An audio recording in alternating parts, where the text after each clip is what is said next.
Hello tout le monde, comment allez-vous? Très bien, j'espère. Aujourd'hui,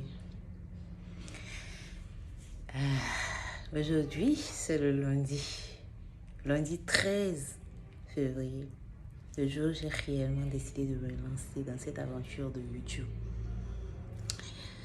Et c'est un peu compliqué, j'ai le trac, j'ai tout. Mais avant, j'ai déjà du temps, donc je suis partante. J'ai déjà décidé de le faire et je vais le faire aujourd'hui.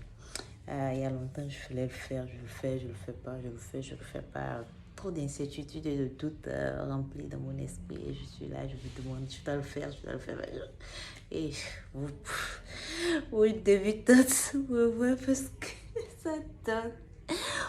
Ok, je me présente, je m'appelle Akanwa Château, je suis d'origine béninoise. Je vis à Cotonou, précisément au Bénin. Et peut-être que j'ai un peu un accent un peu ivoirien parce que je suis née là-bas et j'ai grandi là-bas. J'ai fait un peu mon cursus là-bas. Aujourd'hui, je suis en face de vous pour vous parler un peu de mon histoire.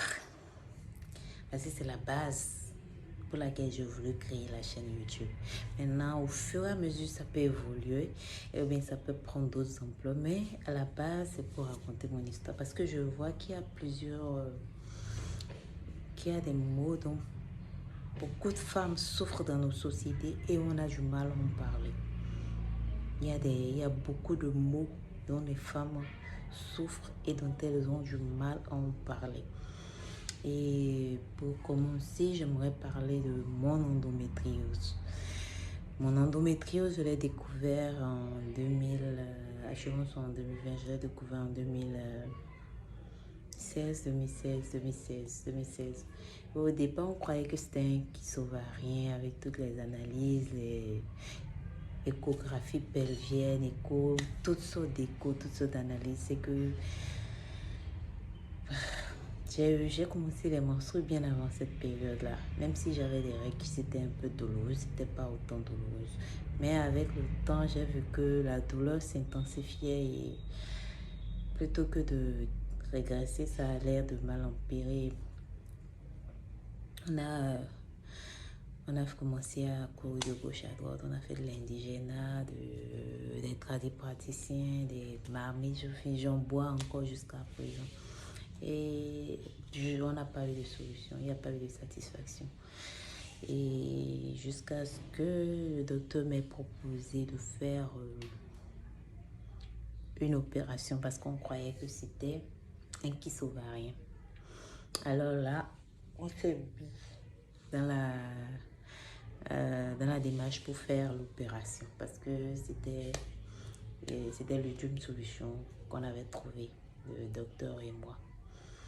Parce que moi, je souffrais. Et pour moi, c'est que l'opération pourrait me guérir réellement de ça. Et j'ai constaté que l'endométriose, j'avais aucune idée que c'était l'endométriose avant qu'on me fasse l'opération. C'est après l'opération que le docteur a constaté que c'était un kyste, mais un kyste endométrial ou bien endométrical ou quoi. Mais non, je ne suis pas docteur. J'ai fait la gestion, je ne suis pas scientifique. Les sciences et moi, c'est deux personnes, c'est deux corps différents. So, on a découvert après l'opération que c'était l'endométriose. Je lui ai dit qu'est-ce qui pouvait causer ça. Et il n'a pas réellement, m'a pas convaincu, m'a pas trouvé, j'ai pas réellement trouvé d'argument convaincant dans tout ce qu'il m'a dit. Parce qu'il m'a dit que c'est l'endométriose, c'est un mal dont plusieurs femmes souffrent. Et est-ce que je pourrais avoir l'enfant, docteur? C'est la question que je lui ai posée avec beaucoup d'amertume.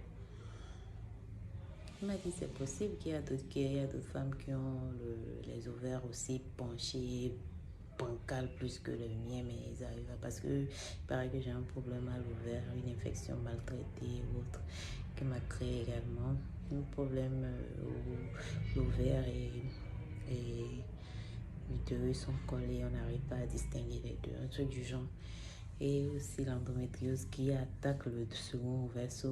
Dans ma tête, ça bousculait jusqu'à ce que J'aimerais bien continuer, hein. Mais est-ce qu'on se...